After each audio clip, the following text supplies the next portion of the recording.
starting from like level 1 and finishing kinda at the last, I think, deadline, which this was kind of like the end product. So we're gonna start from level 0, which would be, I would say, like basic game development and animation, and then we're gonna end up kind of at this scene. And this is just some references that I have on how I'm gonna be building this scene a little bit forward. So we're gonna start very simply by going to File and like making a new level within an open world. And we're gonna see that everything is kind of black, and we kind of like want it, so it's all empty. We're gonna go to Window and kind of add our own environmental lights, which will pop right here on the right corner. And then we can slowly start just adding the lights into our environment. If we go to the outliner, we just want to make sure that for the directional light, in terms of mobility, it's set on movable. And on the height fog, we want to make sure that we have the fog on as well, which gives it a little bit more of a cinematic feel. And I would say this is kind of first step into starting.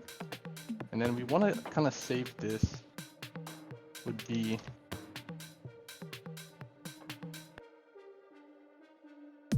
kind of like our level 1. So if we need to come back and edit something, that we can.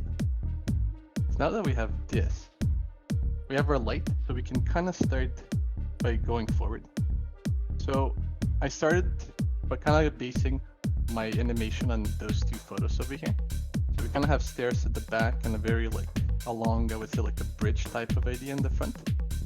So we're gonna start by creating a floor. So we want to go into selection mode and then go into modeling. And right here we're gonna see basically a lot of tools that will allow us to shape, mold, and create our own textures from scratch. We want to go to Qubit Grid. It's going to take it a few seconds. As you can see, it's preparing all the shaders that we need. Once it's finished loading, you can see that the whole grid is a little bit different. We can actually see the boxes. So let's say I want to do, this will be somewhat of the middle of the map. We can do 2, 3, 4, 5. Yes, kind of like 10 forward. And we'll have it selected. We have a few options. We can hit push, which would actually create the mesh and push it into the environment. Something like this, but you can also pull.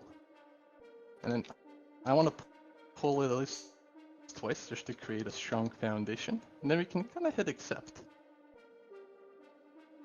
Let your computer a few seconds to think. Now that we have this, we kind of have our starting zone. And there's a few things I want to add forward as we go. So we can go to content drawer right here, and we can go to add and add a feature. And this would be basically depending on how you want to design your game, but also depending on how you want to design your animation. So we can go from first person, third person, or even VR. But the animation and everything, the way I was doing it was all in third person. So you can just hit add to project, and then kind of just hit XX. And you would see that we actually have, we created a blueprint right here for the characters. Oh, where did it go? New. Sorry. There you go. We're gonna have like our mannequin, and what we want to do. So we want to go to our world settings right now, and it would be again window into world settings, and we want to scroll down into game mode. We kind of want to put our blueprint, which would be kind of telling the game or Unreal Engine what type of game or animation we're constructing, from either it being first person, third person, or VR. And then we can go into the quickly add selection and add a player start icon. And this would be either where the camera will be starting, depending if the camera is tracking a character, or just where the character will be spawning in general. And then if we hit play over here, we actually get a character. So we can move, jump, and kind of like start exploring the environment we're making. Yep. This would be, then I'll just save all just to make sure. So going back to the reference, we can kind of go into the stairs now, I feel like. So we can go back into our modeling mode, into our Qubit grid, and maybe make a small little bridge so we can highlight this part, those two parts, and we can push, I would say maybe about 5 boxes, I guess. And hit accept. And we can see that it's a little bit thicker. So what we could do, we can go back to the Cupid grid, and then if we hit E, we can actually build on top of it. But this could be a tree or a pillar, just depending. Or we can hit Q and kind of remove some of it that we don't necessarily need.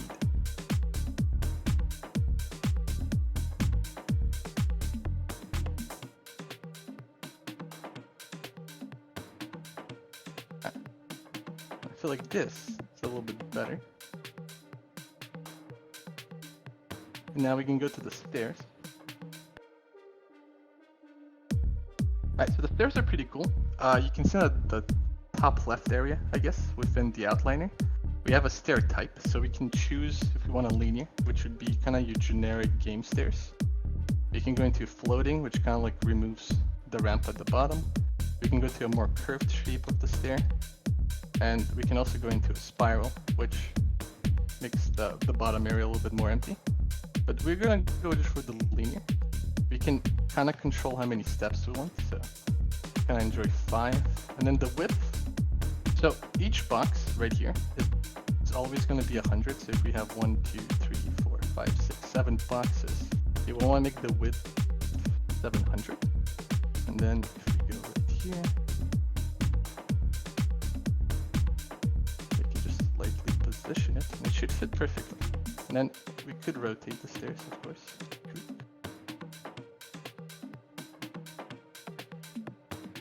And move them slightly here. Alright.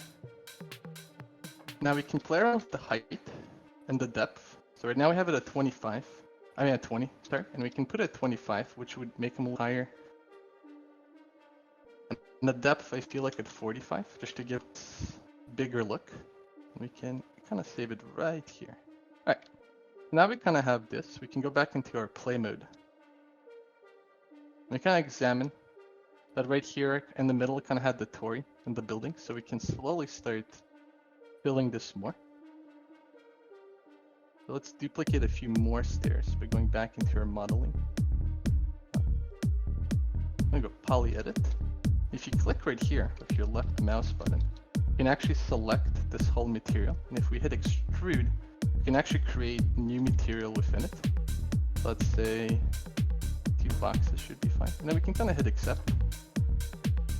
And then if you do the same old trick, Control C and V, we can mirror it and then create kind of a second foundation towards the stairs. I think this is quite nice as well. Alright.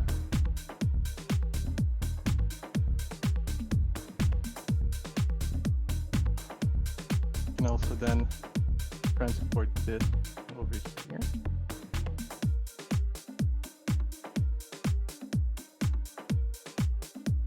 Alright. Lightly linear. Yes, it doesn't want to. There we go. Yep. I would say right now we have somewhat of the first layer done. We can go into Quixel Bridge and kind of may add one element that would give us somewhat of a perspective of what we're building. Let me just move this to my other screen. And I want the gate. Put it kind of here in the middle. Yeah. I'm going to resize the gate. It's a little bit bigger. Rotate it.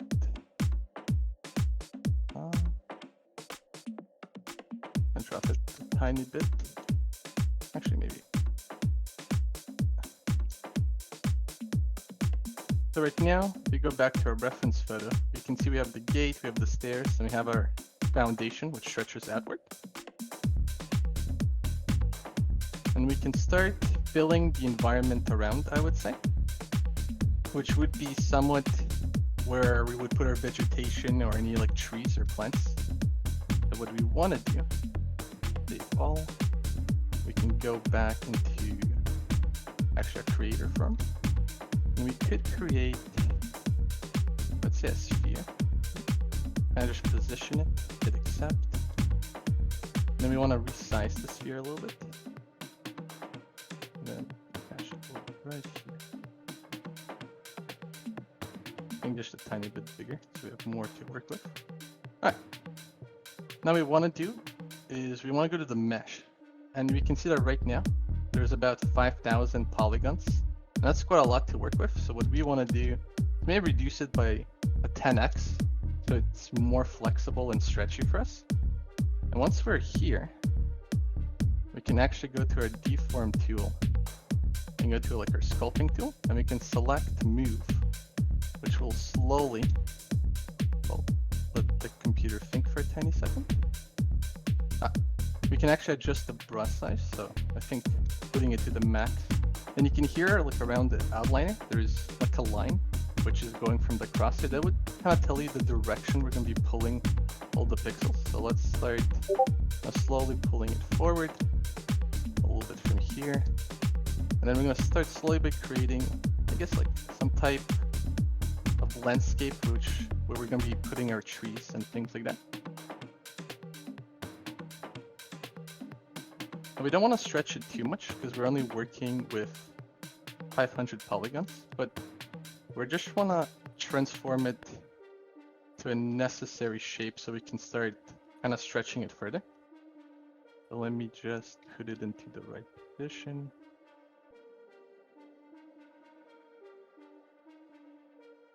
Like this. Boom, boom, boom. All right. All right, what we can do right now, we can go to our voxel. We can actually wrap it even more. Give it a sec. So it says 128 right now in terms of count, but we can go lower and put it at 32. And we could actually go to here and bake the transform as well to kind of make it all into one.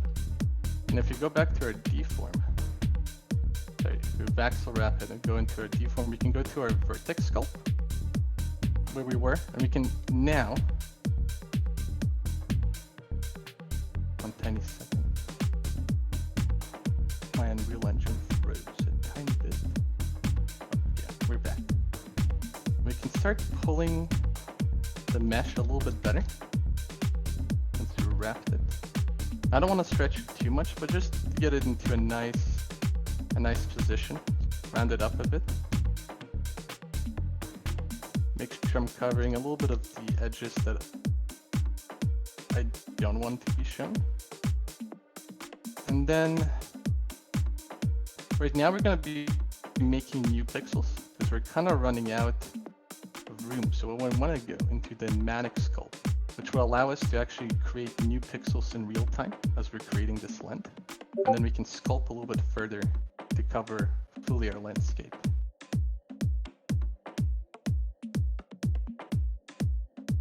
There we go. So we can adjust the brush size as always. And you can see like the stretching is very different than what it was before, because we're actually adding a bunch of new elements into our model. We can bulk it up a bit. Build it here.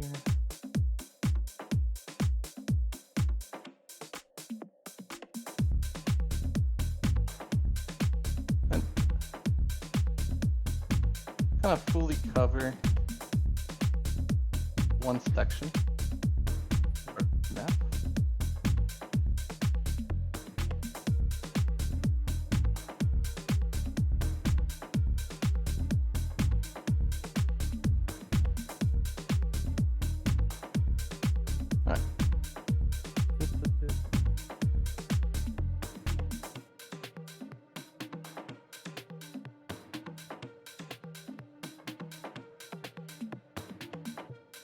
Alright, this looks pretty good. We can hit accept. We kind of have a really nice, I would say, landscape to play with. What we could do now is remesh it again.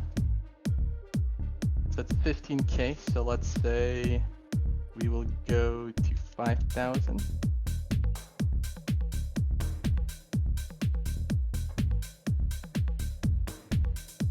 don't lose too much. And then we can go back to our deform and go into our lattice. This is a pretty cool element. As you can see, there's about 5 sections. That's because all the axes have 5 points. But we're not really working with such a big environment that we could reduce it to 3 points. Now what we could do right now is actually, by left clicking, just select various of those points and slowly start kinda stretching out the map. There's 2 options. So we have the linear. As you can see, if we go kinda ham, more of a like a stretch, but if we would go into like a cubic and we would like stretch backwards, it's not gonna stretch that much. It's gonna be a little bit more of a circular stretch. And that would depend, I guess, if you need a linear or a cubic stretch. But for me, for this part in general, I'm just going fully into cubic. I just want to make it fully kind of engulf the map as much as I can.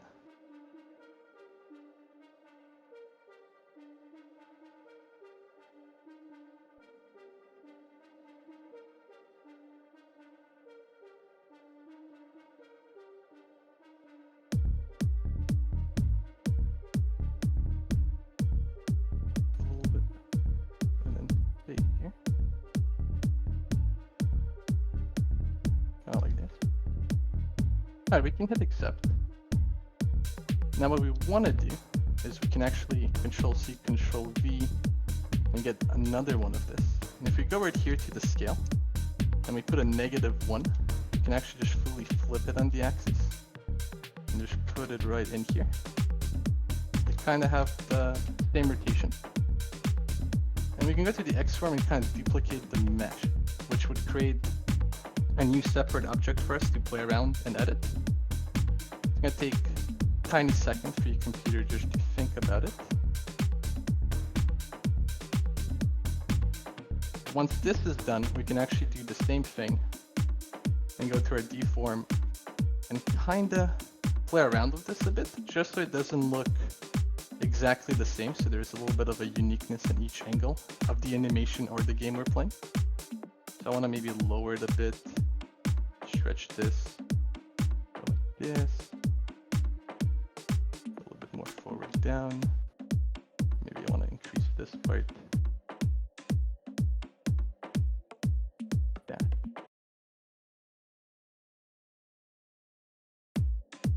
A little bit forward. Okay. I would say if we go, so let me see first. If we hit play, we can see that we have somewhat of our environment done. Oh. Alright, so we have somewhat of our environment done, and we're kind of getting into the position of filling this more in depth with mega scans, textures, and just more elements. So let's see if we can create a tree, and actually our own tree on top of that. So over here, we want to go back into our modeling and go into our cylinder.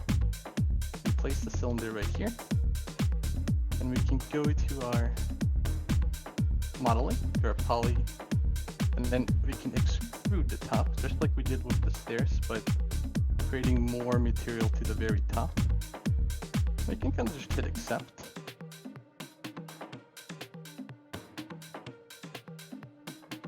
Now what we could do, what could we do? We can go to our dynamic sculpt, reduce, I would say, the brush just by a tiny bit. Ooh.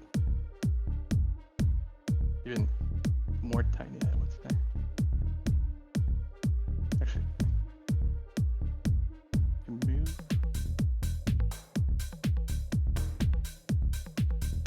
Kind of stretch out the bottom, see if we can make this look a little bit more like a tree.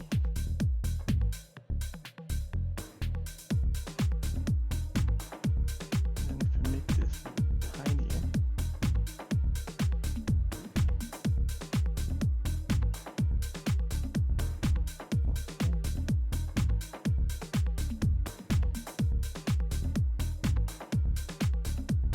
then we can go back into our dynamic sculpt. Kind of just tidy things around.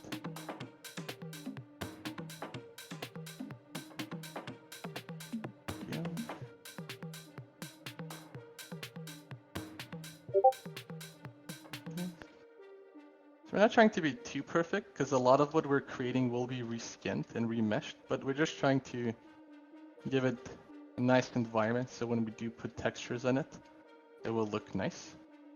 Even though it doesn't look too nice, but that's okay. We can adjust it a little bit later. So we can hit accept, and we can see that into our details right here panel. We can actually, if we hit the browse section, we actually can see the file. And if we go into our foliage, we can actually drag this into here and then create our own little foliage tool for the tree. So if we reduce the brush size, let's say to like 100, put this to 0.2, align to normal, and we can put the scaling to 2, I would say, and maybe the density 10. We have this selected. We start putting trees, but as we can see, they're not fully aligned, even though I do have this selected. Ah, there we go. So if you actually unselect this, it will allow you to have the trees aligned. But if you do this, it will be kind of like building wherever you place them, so depending on the actual environment. But if we do like this, then they should always be kind of straight. And then by the scaling over here, we can actually put a bunch of different numbers, but it would scale the tree from 1 to 2, generating different sizes, as you can see. So once we do rescan everything, you will have a bunch of different looking trees, even though the roots might look the same, but we can kind of do whatever we want afterwards. Alright, so let's say we have one part that we like, but there's some trees we don't like. We could hit select and even delete some things forcibly. We can also even resize some things specifically and even move them. Kind of just position, make this bigger. Move this a little bit here, lower it. And kind of just play around, like design the environment you want and how many trees you want to be seen on the sides. And this would be, I would say, kind of like the first stage into developing a very in-depth scene or creating a game from the scene you're trying to do, like putting playable characters and then creating animations and scenes from those characters within that scene and moving forward from that. Like that. So it looks quite nice, I would say. I don't have that many trees in the reference. I put kind of all of them in the back, but we can create a little bit of a different point of view here. And this would be like part 1 of this, I would say. The rest would be going back into selection. We can delete this. We can go back into our foliage, select this again. Killings are 1, 2, 2. We can put back to paint. We can kind of finish this side too. I think we can also do 180 over here. There we go.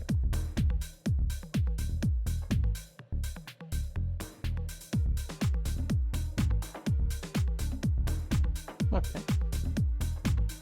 Do one more tree here.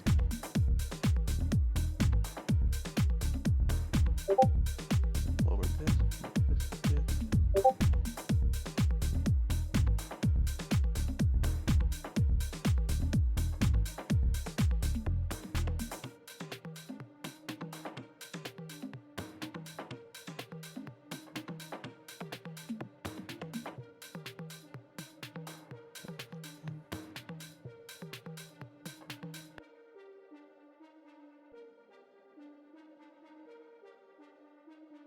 All right.